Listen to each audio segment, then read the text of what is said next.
So a lot of people ask me this question, and I'm like, why are you asking me this question when it's something you can just Google up? Information is everywhere. Information is everywhere.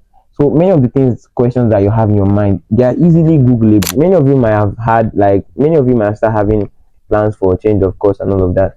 But I just advise you to wait and just watch this video to the end, because I'm going to take you through the process of everything you need to know and how to know your faith and all of that. Hi there, it's been a while. I actually made a video on this channel, and this is why I'm very excited to be making this video, and you actually should too, because this year's UTME exam came with a lot of up and downs for certain people. In fact, they even had to be rescheduled for other people. Like, other people had to be rescheduled because of the result was actually not favorable.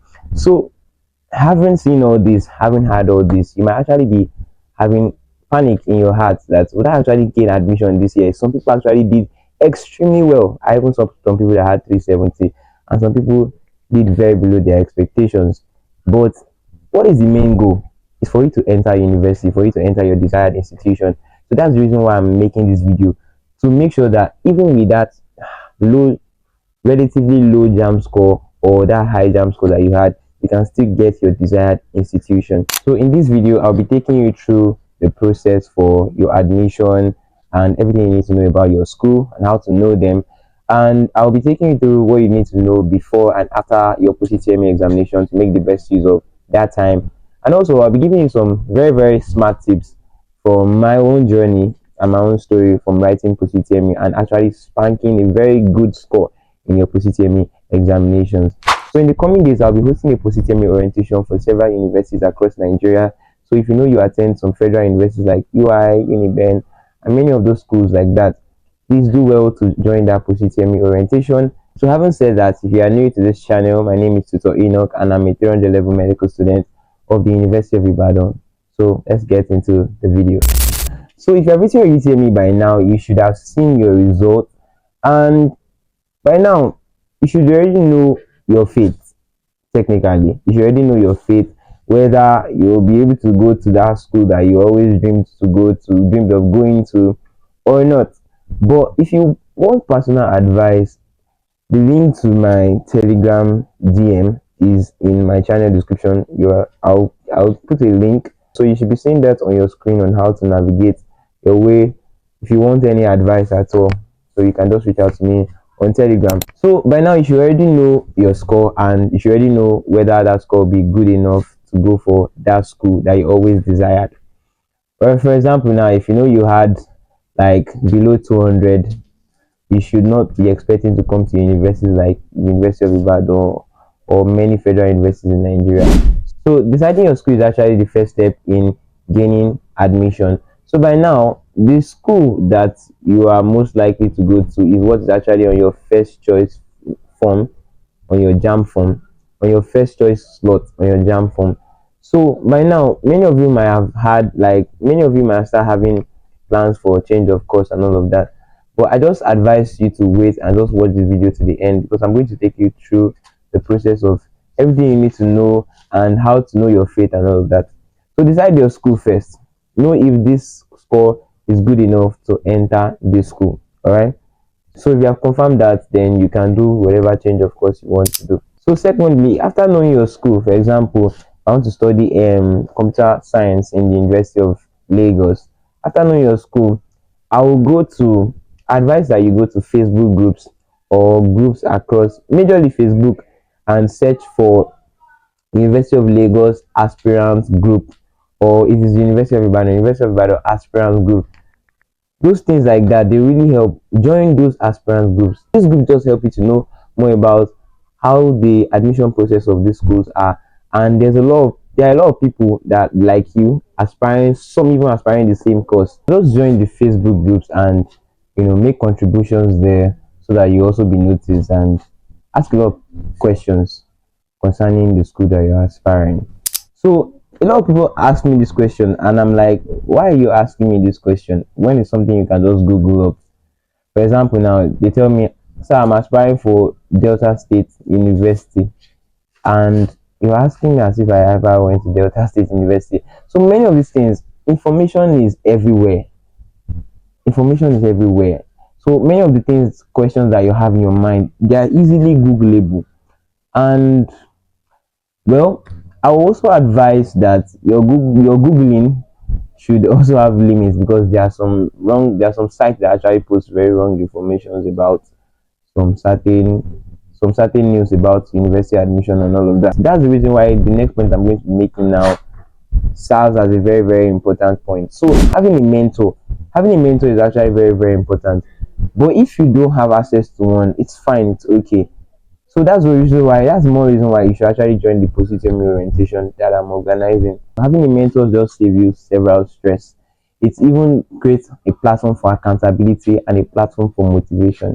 Following the UTME score of this year, if your score is not good, I actually suggest that you have something they call a plan B. It's just kind of wise. Even when I had, okay, let me just say a bit of my story. Even when I had 324 in the year I wrote UTME, that was in 2022, I had I had kind of like several plan Bs, because I always had the intention that I lost admission the year before, so, and I wanted to gain admission as bad as possible that year. So it also depends on what you really want. If you know that you can still write another JAMB again, that's good, that's great. If you know that the score that you got, you don't really like it and maybe it's not good enough, and you can still write another JAMB again, that's actually okay. But if you know that you don't want to do that, I actually do advise that even as you are planning on applying for that university, you should actually have a plan B. So my own story is that when I was applying for University of Ibadan, I actually knew that I would be going to University of Ibadan in January of that year that I wrote the UTME. So my dad just told me, "Oh, you're going to be applying for it." So I was like, "Wow, I never knew I'd be going to this school. I wanted to go to schools like LASU, FUTA, and all of that." In fact, I had even tried Federal University of Technology Akure the previous year, but lost admission by I think 2 points. So having a plan B, for example, my own plan B was I was also pursuing. I applied for School of Nursing. I just wanted to gain admission that year. So your case might not be like mine. So I applied for School of Nursing and I actually ended up getting number one on the admission list for the School of Nursing I applied for. So I applied for School of Nursing. I was planning on doing A levels also, just to make sure that that year must not go by without me doing or without me getting an admission. So I think it's actually smart. But if your score is high enough, I know it's high enough, I think a plan B is not really necessary. But if your score is like on the lifeline, I think having a plan B is a very, very smart idea to do. For example, like now, if you're aspiring nursing and your score is not good enough for BSc nursing directly, like to enter BSc nursing directly, I think you can apply for School of Nursing. Maybe pick a School of Nursing that accepts second choice, although it will be quite more expensive. But I think that's actually something very smart. All right. Again, if you need any advice, you can always reach out to me through my Telegram DM. So now let's talk about the cutoff mark. Like you have to know, you have to like make your research on cutoff marks. It's actually very, very important. For example, now you're applying for University of Ibadan and medicine and surgery, and you are just coming with maybe 290, 280, or three, even 300 self, and you're just okay. Ahead, I will enter. Let me just score 90 plus in my position. Who told you that even that will actually even get you? Because 90 plus is a very high score. Who told you that it will still get you that admission that you want? So you actually have to make your research. Okay, how does this school operate? So that's a really good reason why you should attend that post-UTME orientation. Sure you get. So you should actually have to make your research. It's actually very, very important to make your research when you are trying to apply for university. Okay, what do I mean by research? You have to check, is does what how does this school run? Do they use my WAEC? Do they calculate my WAEC as part of the criteria, or my O level as part of the criteria for admission? If no, then you know what to be focusing more on. For example, now University of Ibadan. University of Ibadan requires you to have at least 5 credits. So that means if I had 5 C's in my 5 most important subjects, I'm equal with somebody that had 5 A's in his 5 most important subjects. So they don't really care about work like that. And I think that's actually good. So I'm equal with somebody that had 5 A's in his work. So you see what to be focusing more on. So your JAM is very, very important. So the JAM, is 50%, the post jam is also 50%. So the jam now, you have to divide your jam score by 8 to get the 50%, because 400 divided by 8 is 50. So let's say I had 320, 320. So 320 divided by 8 is what? It's 40 now. It's 40. So that will be 40 over 50. So that means for my jam, I've already gotten 40. That means in my post jam, I just need to have like another, maybe like 80 over 100 to at least get a very, to get admission, because the University of Ibadan, actually their aggregate has really never been above 80 plus. Actually, it's always below 80 plus. So for medicine, and I think medicine is the highest. So I don't know for other schools though, but for University of Ibadan, the aggregate is really never up to 80. Just make your research about what your cutoff mark is. So the cutoff mark is the lowest mark that is required for you to enter that course. So for example, now the cutoff mark is also defined or also determined by something we call quota. So each university has their quota, the number of people they can accept for that course. So for example, medicine now is about, I think they have increased the quota, I don't really know, but in my set it was about 160, 170, I can't really remember. So the last person on that quota was what they used to determine the cutoff mark of that person. So that is how to get the cutoff mark. And for the cutoff mark, not every school actually release their cutoff mark. But University of Ibadan always release their own cutoff mark. That's why I actually like the school. You should actually make your research on all these things. Research is very, very important. Alright, so now let's talk about strategies for preparation for your screening or your post-UTME exam. So some schools don't actually do post-UTME, they just use like your JAMB score to just grade you in, maybe your JAMB and your WAEC to just grade you in. But some schools actually do what we call post-UTME, which is the exam you write after UTME. So post-UTME, like many people would say, is 99% O level and 1% A level. But when I say A level, it doesn't mean that you should now start going to read, go and start reading all your A level textbooks and everything and packers and all the likes. So it just means that you actually have to just step up your game. So post-UTME is not mini jump. In fact, it's something you actually need to even take more serious than your real jump. I think I did prepare more for post-UTME than UTME. I think I did prepare more for post-UTME than UTME. And I think you should, because that's one of the biggest determining factors. If your school is writing post-UTME, like for your admission, a lot of people did not actually prepare as I did, but it just saves you several things, right? Because many people just use residual knowledge and not like and the likes. But it's actually good to actually prepare very well for your post-UTME.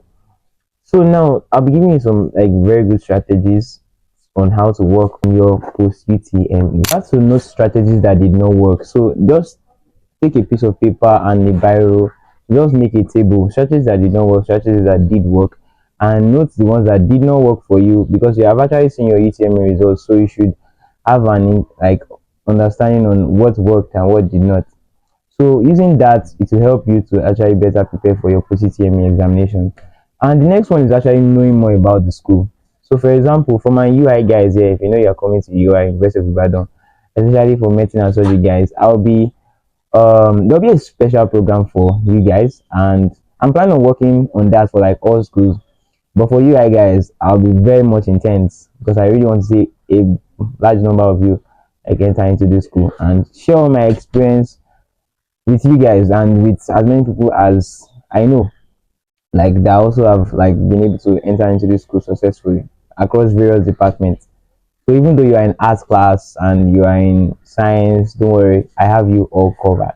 So the next thing is joining a tutorial. Like this is actually very important, because although many people don't see it as important, but I actually think it is important. It actually helped me in my own period. And so actually very good news I have for you guys. I will be starting a tutorial in the month of June. So it follows the orientation, and we'll be having a free class for some number of days. Then it will start properly. So I hope to see you guys there. I hope you guys will turn up. And a lot of people have been asking me if I had a tutorial then, but now I do, and I really do like to see you guys there. So having a tutorial just keeps you, especially if you have a good one, it will just keep you on track. It has a way of keeping you on track, helping you to know you know, being accountable, especially if your teacher is one that organize like brainstorming sessions for you a lot. Those kind of things give you like the ginger to always want to, oh, so this is what is trending, so this is what I don't know now. It's just I really feel like it's good. That community just actually really helps, really helps. And even when you enter the school, you have like few friends from like few friends that you knew from the tutorial, and making your university journey less boring. So having a brainstorming group, this is actually very important, because it just has a way of just giving you morale, like morale that you actually need. So maybe you should just maybe have like 2 to 3 friends that are coming to that same school, and every night maybe you just brainstorm on WhatsApp, share questions with each other, solve the past questions, CCME past questions of that school that you're applying for. So in the description below, there's a link to, I've compiled already CCME past questions from several universities in Nigeria, so you should check it out. But if your school CCME past question is not there, please don't get annoyed. Just do well to check it out. All right, so thank you so much for watching this video. If you have watched this end, by now you already know what you need to do by now after seeing your UTME results. And for those that have not seen your UTME results, I really don't know why, but if there's any reason I have not seen it, or if there's any complaints you want to make, just kindly make it in the comment section below. I'm going to give everybody a reply. And if there's any video you want me to make, like on any topic at all, please do well to drop it in the comment section below. Thanks so much for watching. I'll see you in the next video.